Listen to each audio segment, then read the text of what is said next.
सानिया साहिवाल में बड़ी पेशरफ, गिरफ्तार 6 सीडीडी एहलकारों को जुडिशल रिमांड पर जेल भिजवा दिया गया। एनी शाहिदीन और मोबाइल फुटेजेस बनाने वाले कल शहादतों के लिए तलब। गिरफ्तार एहलकारों की शनाख्त परेड भी अगले हफ्ते कराई जाएगी।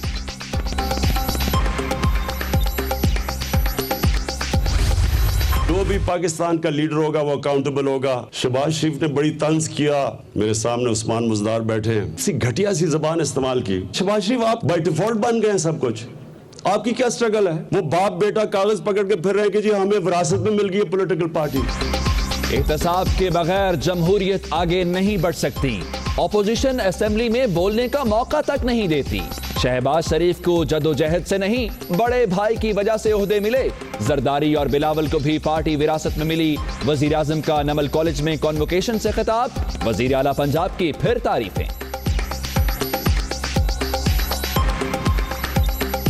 उस्मान बुज़दार इंशाअल्लाह पंजाब के बेस्ट चीफ मिनिस्टर बनेंगे। उस्मान बुज़दार इक्तदार को पैसा बनाने के लिए नहीं इस्तेमाल करेंगे।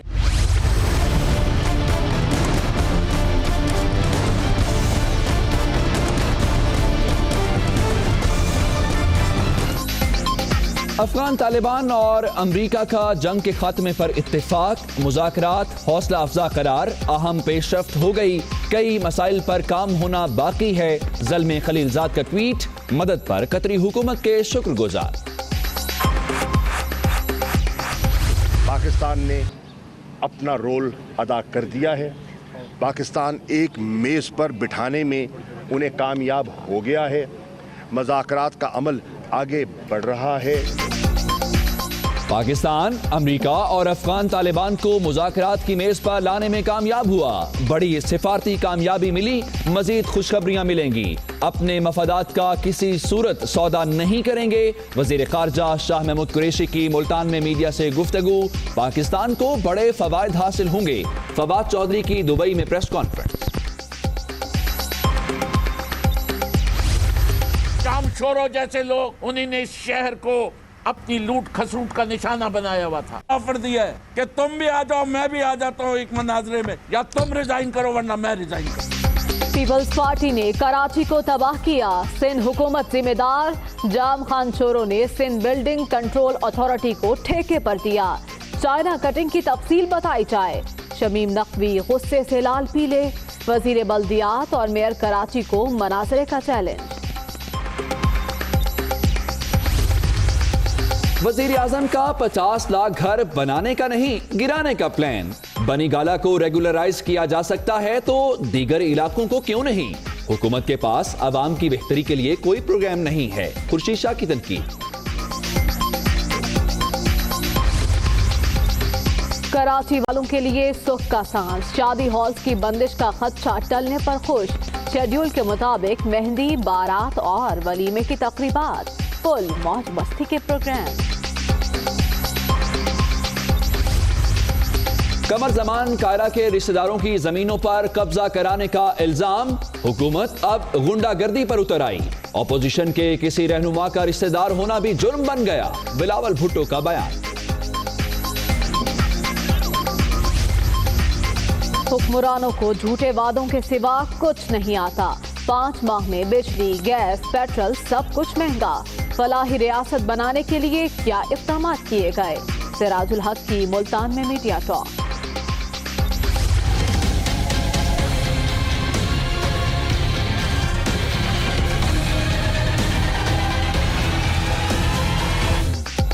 PS 94 में कराची में ज़िमनी इलेक्शन का मार्का। पोलिंग का वक्त खत्म होने के बाद वोटों की गिनती जारी। मुत्तहिदा PSP और तहरीक इंसाफ समेत 16 उम्मीदवारों को नतीजे का इंतजार।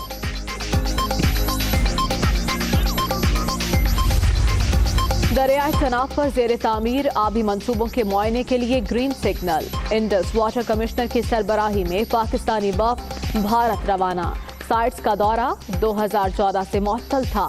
सैयद मेहर अली शाह की वाहका बॉर्डर पर गुफ्तगू। टैक्स के पेचीदा निजाम को आसान बनाने का प्लान। डायरेक्ट टैक्सेस बढ़ाने पर जोर। विफाकी हुकूमत का 5 साल के लिए नई टैक्स पॉलिसी लाने का फैसला। कराची में सीटीडी की कार्रवाई, 6 अफराद के कत्ल में मुलव्विस सजाए मौत का मफरूर मुजरिम गिरफ्तार, क्लैशनकॉफ और हैंड ग्रेनेड बरामद। मुल्क के बेशतर इलाकों में कड़ाके की सर्दी, स्कर्दू में दर्जा हरारत -16, इस्लामाबाद में 0, पहाड़ों पर बर्फबारी। कराची में रिमझिम का सिलसिला मजीद 2 दिन जारी रहने की पेशगोई।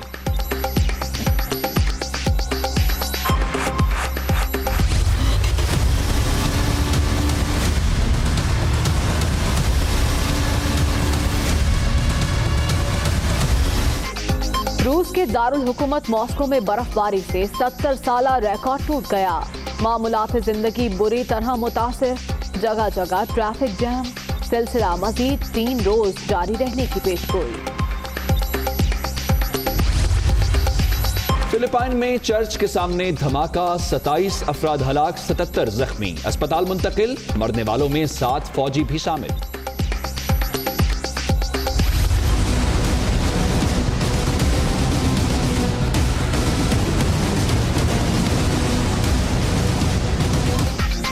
हुकूमती पॉलिसियां नामंजूर, फ्रांस में पीली जैकेट वालों का एहतजाज 11वें हफ्ते में दाखिल। मुश्तिल अफराद की पुलिस से झड़पें, तोड़ फोड़, 200 से ज्यादा मुजाहिरीन गिरफ्तार।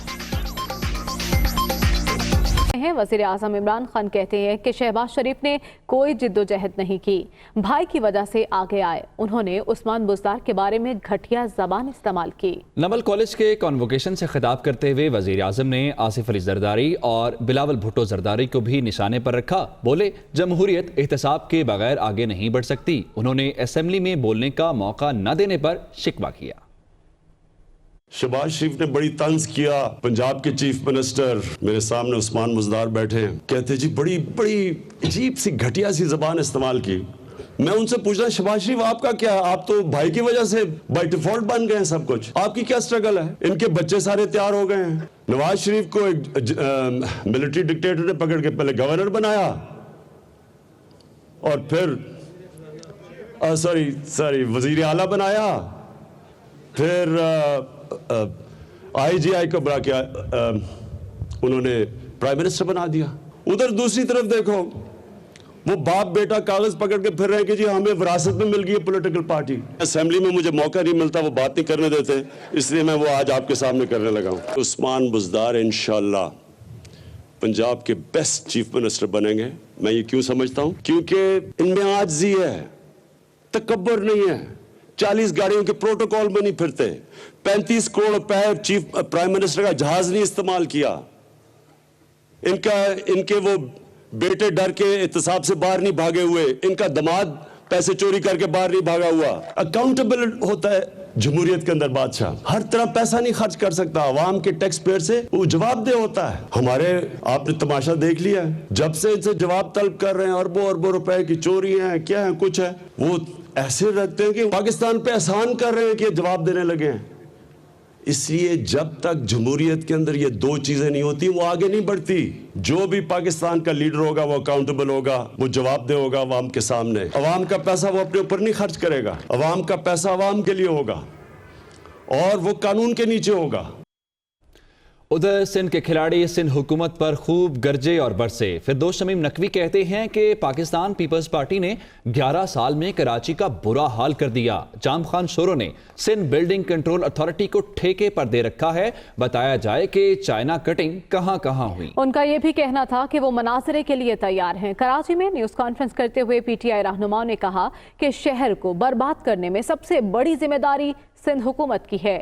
चीफ जस्टिस इस मामले का नोटिस लें।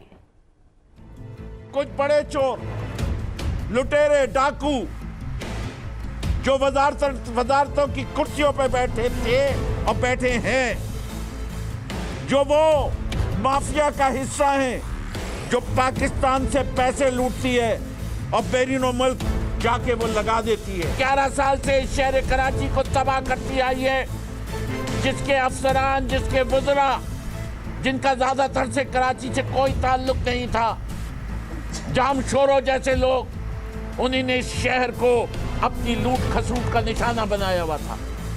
उन्हीं ने यहाँ से सिर्फ पैसे कमाने की मशीन बनाई हुई थी। उन्हीं ने KDA और सिंध बिल्डिंग कंट्रोल अथॉरिटी को भी ठेके पे दिया हुआ था। ओरिजिनल मास्टर प्लान अप्रूव हुआ था, चाहे वो 1985 का ले आए, चाहे वो 2006 का अनअप्रूव मास्टर प्लान ले आए। लाए तो बताएं तो कि चाइना कटिंग कहाँ कहाँ हुई, बताएं तो वसीम अख्तर और फारूक सत्तार जो हीरो बनने रहे हैं, जो एमकेएम के बाकियात थे, जो लंदन के बाकियात थे, जो अब हट के साइड पे हो गए, पैसे बना के इधर उधर रफू चक्कर हो गए। अरे भाई साहब, अरे वसीम अख्तर साहब, अरे मेरे वजीर बल्दियात, हीरो तो बन रहे हो, इस्तीफा देने की तो बात करते हो, अपने इन 2000 को रोका क्यों नहीं? किस बुनियाद पे उन्हीं ने शहर में बदअमनी पैदा की? क्या हो, ये दूसरा ऑर्डर भी ले लीजिए आप मीडिया वाले, 22 तारीख का जिसका रेफरेंस है, अगर इसमें भी कहीं मिल जाए कि तमाम शादी हॉल तोड़ दो, तमाम बिल्डिंगें तोड़ दो, तो मैं कहता हूं चैलेंज के साथ, या ना वो साहब दोनों जिन्होंने ऑफर दिया है कि तुम भी आ जाओ मैं भी आ जाता हूँ एक मनाजरे में, दिखा दो, या तुम रिजाइन करो वरना मैं रिजाइन करूँ। तुम्हारे आका पकड़े जाएंगे, पापा पप्पो फप्पो सब जेल जाएंगे। शरीफ तो बदमाश हो गए, अब तुम्हारी जरदारी से और जर के पुजारी तुम्हें भी दोबारा हम जो है तुम्हें अपनी ये जर इस्तेमाल करने का मौका दें। सुप्रीम कोर्ट ने कहा है कि 500 बिल्डिंगें गिरा दो, यहाँ पर तो कहीं नजर नहीं आ रहा है कि शादी हॉलों को तोड़ दिया जाएगा। ये सारा तमाशा जो 2 दिन कल टीवी में चलता रहा, वो तमाशा बेसिकली अपने बचाने के लिए कर रहे हैं। इस वक्त कराची में डॉक्टर फारूक सत्तार मीडिया से गुफ्तगू कर रहे हैं। मैं आपको यकीन दिलाता हूँ, आपको याद है सबने Pakistan quarter, Jahangir quarter, Martin quarter, Clayton quarter और एफसी एरिया का विजिट किया था और कहा था कि हम आपको बेघर नहीं होने देंगे। और जब पुलिस की भारी नफरी आई, आपको याद है ना, 24 अक्टूबर था, मुझे याद है, आप ही खड़े थे, तो सब बड़े बड़े दावे करने वाले बगले झांक रहे थे, दाएं बाएं देख रहे थे, उस सीन से ही, मंजर से ही गायब थे। लेकिन अगर वहां पर कोई पहुंचा तो कौन पहुंचा? वहां पहुंचा फारूक भाई, वहां पहुंचा तो कौन पहुंचा? और वो क्या कहते हैं कि जिस धस से कोई मख्तल में गया, वो डॉक्टर फारूक सत्तार की गुफ्तगू आपने मुलाहजा की। कराची से आपको अहम खबर देते हैं, जहां पर PS 94 में ज़िमनी इलेक्शन हो रहा है। 4 पोलिंग स्टेशन का गैर हतमी और गैर सरकारी नतीजा आपसे शेयर करेंगे। MQM पाकिस्तान के हाशिम रजा 363 वोट लेकर आगे हैं, जबकि पाकिस्तान तहरीक इंसाफ के जब्बार अशरफ अब तक 196 वोट हासिल कर सके। इसी बारे में मजीद तफसीलात जान लेते हैं। हमारे साथ मौजूद है नुमाइंदा दुनिया न्यूज़ शाहमीर खान। शाहमीर, अब तक 4 पोलिंग स्टेशन के गैर हतमी नताइज सामने आए हैं, जिसके मुताबिक MQM के हाशिम रजा आगे दिखाई दे रहे हैं। मजीद कितने पोलिंग स्टेशन के नताइज आना बाकी हैं?